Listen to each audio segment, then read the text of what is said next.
almost 7 million sold copies. Winner of the Golden Joystick 2018, the game that reinvented the survival genre on Steam and catapulted an indie studio to fame. And all of that almost didn't happen. This is how Subnautica almost failed.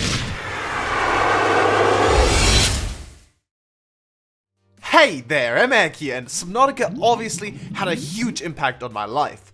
And it's kinda scary to know that it almost never happened. It was actually so close to never happening that it was only a matter of weeks that determined Subnautica's fate. But let's start at the beginning. This video is sponsored by nobody. But if you would like to support a good cause, please consider supporting the LGBTQ youth charity in the description. Also, happy Pride Month, everyone. In early 2013, Subnautica was thought of for the first time. Underworlds had just released Natural Selection 2 and they were looking for a new project. Charlie Cleveland pitched an idea of a space station building game to his team. And this space station build-up game was what would eventually become Subnautica. Yes, you heard that right, Subnautica at first was supposed to be a space game where you develop your space station. Of course that quickly changed, but let's hear it from Charlie himself. Just a quick disclaimer, I kind of screwed up at the start, so you won't see Charlie for the start of the interview, but he'll pop in somewhere in the middle. Sorry about that. So the game was originally going to be sci-fi in space, basically build a space station with your friends kind of game. That was the original idea. And very quickly, like when we started prototyping, Steve On and I were the two first people to just make a prototype. We realized that there were like a ton of other space games out there, and Notch himself had even mentioned that he was making his space game, and we were like, okay, well maybe we just shouldn't make the space. Like, where else can we do, some kind of co-op thing with your friends? And it's like, okay, let's just try underwater. I don't remember us thinking very long and hard about it. We just said for the first prototype, we'll just make it underwater, and we just made it underwater. So at the time, the studio was obviously a lot smaller in general, and that means you also probably didn't have as many income sources as you do now, especially none as big as Subnautica. What would you say were the main sources of income at the time? All we had was NS2. We just spent all the profit from NS2 on Subnautica. When we got to early access, we were at zero. Actually, we were at negative because a month before, we knew that we had to get to early access soon, not only because we were running out of money, but because just we needed feedback. And as a team needs to ship, like you just need to ship your game, because that's the only way you can get any validation, and it's the only way to like stay focused on what is actually important. At least that's how I work.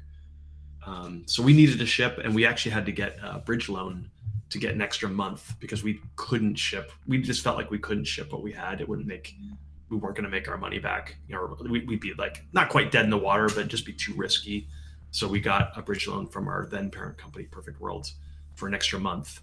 And then we just had a very frank conversation with the team, and we just said, hey, we got to ship this game.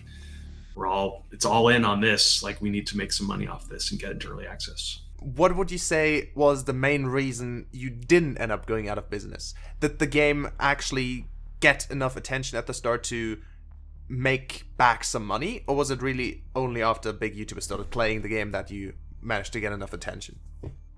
We stayed in business for the first couple months, but we were just treading water. It was just, we were basically making as much money as we were spending, but it was very tight. So it allowed us to keep going, but it, was stressful and made us worry about the future.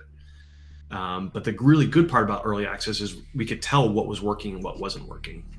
So to get to the point where, to go from the point where we were just treading water to the point that we were actually making good money, that was because we were in early access, is because of, YouTubers, of course, but YouTubers didn't want to play the game until the game was actually compelling. So we got the game from kind of like okay to compelling because of that couple months. Now this is where you can see how dedicated the devs were to Subnautica. Charlie Cleveland basically cancelled his vacation to work on the game. We had a bunch of features. We didn't know how they were going to work together. We didn't understand the core of the game. And because we could see that the game was like just barely working, like people, like it wasn't really selling that well, but it was just like people liked the theme, but they didn't really have much to do, and they didn't really understand where it was going. It wasn't very compelling. We immediately went into focus mode, and I just remember I was on vacation at the time. I remember I'd just taken like a 10-day vacation or something, and I realized if I don't like stop my vacation right now and just cut a whole bunch of stuff, we're going to be in serious trouble. Like we don't have time. You canceled your vacation? I didn't completely cancel it, but I remember I worked like nonstop for 3 days in a row to get everyone focused on. I basically just deleted half that board, and I just said like, this is what we're going to focus on. This is what we're going to focus on. These things are the things that are working, and all this stuff we're just going to put on the back burner. And that's what you always say. We're not cutting it. It's just going on the back burner. Yeah, we did that, and then that's when base building came out. That's when the scary creatures started happening, and it's no surprise. I mean, looking in retrospect, it's no surprise that that's when the streamers, quote unquote, found the game.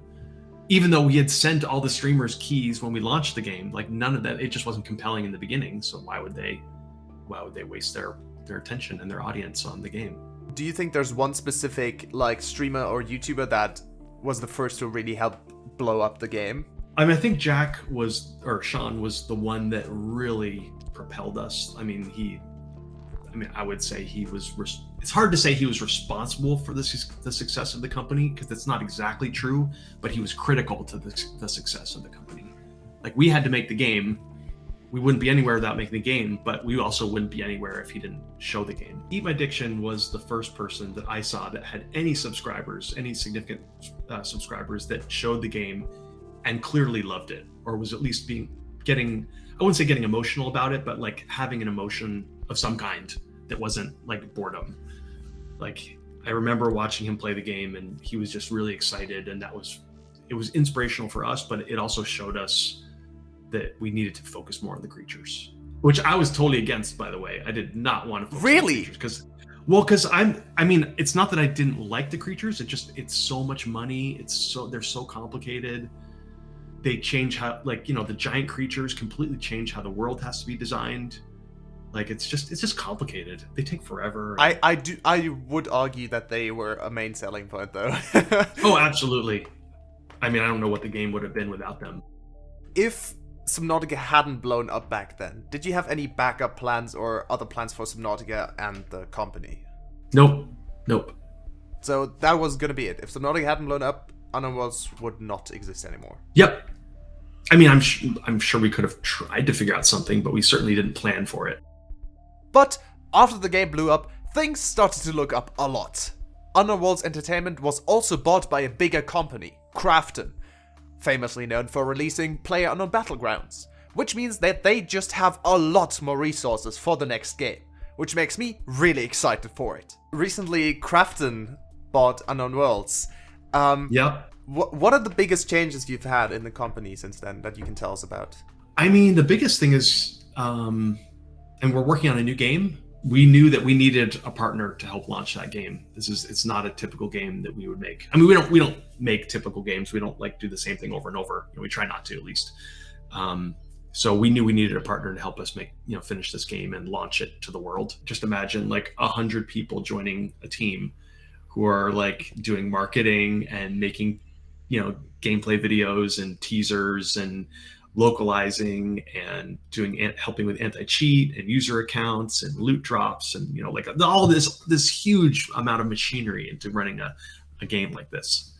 So you did get a lot more team members, essentially. Oh my gosh, yeah. They also probably help financially, I assume. So would you say that Unknown Worlds is financially stable now and like not at risk of going out of business anymore? We are not at risk of going out of business. We basically can just, they own everything. So we are 100% owned by Krafton. So it's kind of, everything is theirs, like it's all theirs. But paying the bills is theirs as well. So they just want us to focus on making games, and they don't want us to have to worry about the money.